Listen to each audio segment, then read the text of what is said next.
Yan mga tol, dumating na nga rin pala yung in-order ko sa Shopee. Charger to siya eh. Para kahit iwan ko na lang yung isang charger ko dito, di ba? Meron akong gagamitin sa bahay. Tapos syempre, unboxing natin, di ba? Maganda rin kasi yung meron tayong proof eh, na in-unboxing natin siya tapos iba yung laman. Medyo mahal pa naman tong charger na to. Medyo mahal pa naman to siya.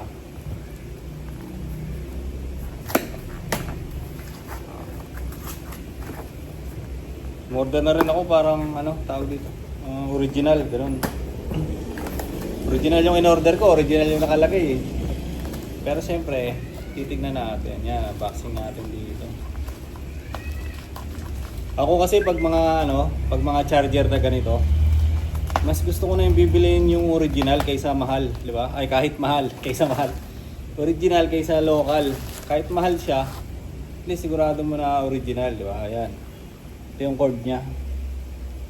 Ayan yung cord.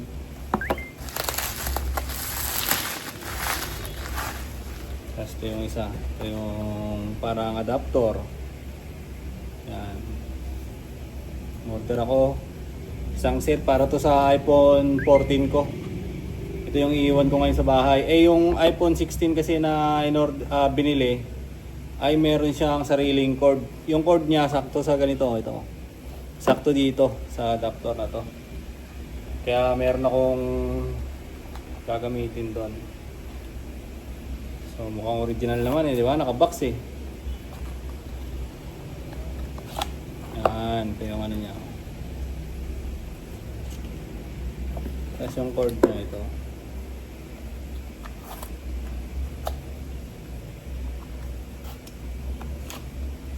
Yun, sakto.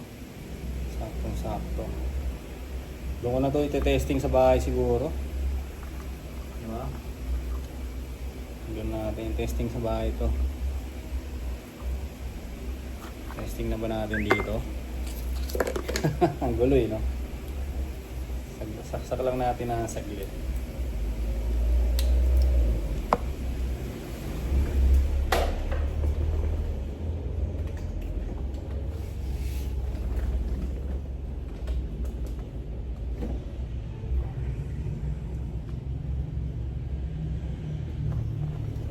Okay naman siya. Okay naman siya mga tol. So ito na yung dadalhin ko sa bahay. Para meron akong charger doon. Ilang araw na ako walang charger kasi naiiwanan ko lagi yung dala-dala kong charger dito eh. Siyempre mas matagal tayo dito sa shop, di ba? Kaya kailangan dala natin yung charger natin dito. Ito yung charger ko dito. Ito yung pang Type-C. Ito yung pang iPhone 14. Yung 16 kasi Type-C na siya eh. Type-C na siya. Yung 16, yung iPhone 16 kasi ano na siya, pwede na siyang Type-C. O Type-C na talaga. Ayun. Tapo ko na siguro to, no? Ay, itabi lang muna natin. So yung mga tol, panibagong araw, panibagong vlog-vlogan na naman. Kumain na nga rin pala ako. Umorder lang ako dyan sa harapan. Pasok ko kanina, nilantakan ko na kaagad.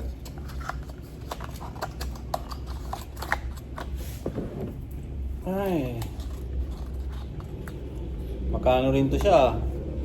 Sa 1798. Itong dalawa kasama na yung shipping fee. Okay na rin natin, alam mong ano, 'di ba, original. Kasi yung nakatry na kasi ako ng hindi original, ang bilis niya mag-init. Nakakatakot, baka mamaya kasi ano eh, 'di ba, ano tawag dito, pumutok, ganun. Baka mamaya biglang pumutok yung charger mo eh. Pagka ano talaga, sobrang init niya. Nasubukan ko na kasi yun eh. Bumili na kasi ako ng iPhone 12 dati sa sa online. Tapos mayroon siyang mga kasama na charger, ganyan. May ano pa nga eh. May headset pa eh. May wireless pa na headset eh. Kaso peke lang din. So ito na yung dadalhin ko sa bahay. Delikado, para sa akin delikado yun kasi pag umiinit na gano'n, natatakot na ako. Baka mamaya biglang sumabog, di ba? Mahirap na. So mas maganda na yung original yung bilhin natin pagdating sa mga charger na ganito. Diba? Pagdating sa mga charger ng gadget, mas maganda na yung original yung bibilin mo. Mas panatag ka. So yun, nandito na nga ako sa shop. Dito na ako sa shop kagabi, naglaba ako kagabi. Tapos yun, pumasok na naman ako ngayon. Nag-open na naman ako ng shop. Yan lang yung gagawin ko ngayon. Magbabantay na ako dito. Wala pa nga ako na ibebenta. Halos kakapasok pa lang din naman. Isang oras pa lang yung nakakalipas. Pero tignan natin yung natin pala, no? Yung EPS account natin, silipin natin. 11 na naman eh. 1150. Silipin natin yung account natin. Para lang meron tayong ilalapag dito sa channel, di ba? Total, isa naman to sa inaantay natin eh. Itong pag-apply natin sa Korea. Bali, nag-exam pala ako noong September, di ba? So, isang taon na rin. Wala pa mga tol. So, yun, dahil wala pa, tuloy-tuloy lang tayo dito sa Pilipinas. Kung ano yung ginagawa natin, tuloy-tuloy natin. Hindi rin natin pwedeng asahan yung yung Korea. Gawa nga na wala namang kasiguraduhan kasi. Walang kasiguraduhan, mamaya may expire lang yung account mo, di ba? Na hindi ka nasa-select, wala tayong magagawa. Ganoon talaga. So tayo, kahit na hindi tayo sa Pilipinas, subok pa rin tayo ng paraan natin, di ba? Subok tayo ng paraan natin dito para mabuhay. Katulad ko, yan, meron na naman akong day job. 500 per day. So isang buwan ay meron akong 15,000 plus, di ba? 15,000 plus. Tapos tatrabahuin ko lang ulit yung mga hassle na ginagawa ko online. Pandagdag din yun, di ba? Pandagdag din. Tapos itong 15,000 ko na sahod ay sigurado na. So sa tingin ko, hindi pa naman magsasarado to sila utol. Ang dami pa naman nilang stock eh, oh. Dami pa naman nilang stock, di ba? Ayun, oh, kita niyo naman, punong-puno. Ang dami pa naman nilang stock. So tatagal pa tong shop na to hangga't wala nagiging aberya. Di ba? Hangga't wala nagiging aberya. So yun. Tuloy-tuloy muna tayo dito. Ay! Sarap mahiga ah. So yun, ang ginawa ko ngayon, pinakita ko kay ChatGPT yung nabili kong charger. Verify ko lang kung legit ba siya. Ganon. Kasi siya alam niyang sabihin.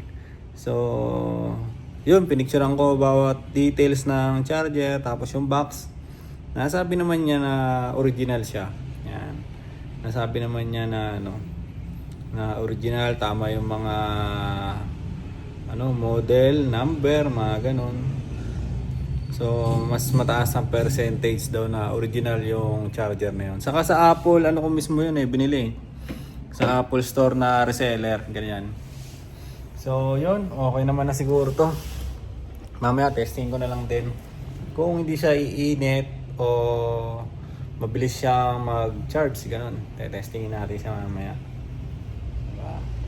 Pares lang din siya ng Pares lang din siya ng dati ko.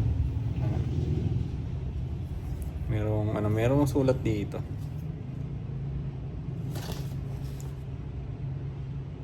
20 watts. Parehas lang. Mamaya testingin natin. So wala pa bumibili ngayon. Wala pa rin bumibili. Ay, sarap higa. Yun mga tol, pagka ganito nga pala yung mga trip nyo o nagaganyan kayo, pwede kayo pumasyal dito. Dito lang to sa malapit sa Pure Gold Macabebe. Yan, isa lang naman yung Pure Gold dito sa Macabebe, Pampanga. Malapit lang to doon. So pasyalan nyo lang ako dito para magkakapiran tayo. Diba? Mga paninda natin dito. So yun. Ano kaya gagawin ko ngayon? Wala akong patayan ng ending ngayon. So Thursday, kagabi, tapos na. Binalatuhan ako ng 500 nung nanalo. So yun yung pinambili kong pagkain kanina. Di ba? Yun yung pinambili kong pagkain kanina. Para kahit papaano, yung sinasahod ko dito, is iipon lang, di ba? May ipon lang. So kada linggo naman ibabawas ko yun eh. Ibabawas ko sa pera dito. Kaya ayun. Pinipilit ko rin kasi na hindi masyadong magalaw yung inaano ko na pera. Kumbaga yung sinasahod ko. Pinipilit ko na hindi ko siya magagalaw, di ba? Kaya tatrabaho ako o magtatrabaho ako online. Mag-affiliate link ako, ganyan. Kaya nga dito sa may description ng video natin ay mayroong affiliate link diyan. So yung TikTok naman, mag-affiliate sana ako doon kaso hindi ko lang din talaga maasikaso ngayon. Lalo na ngayon na nagbabantay ako ng shop.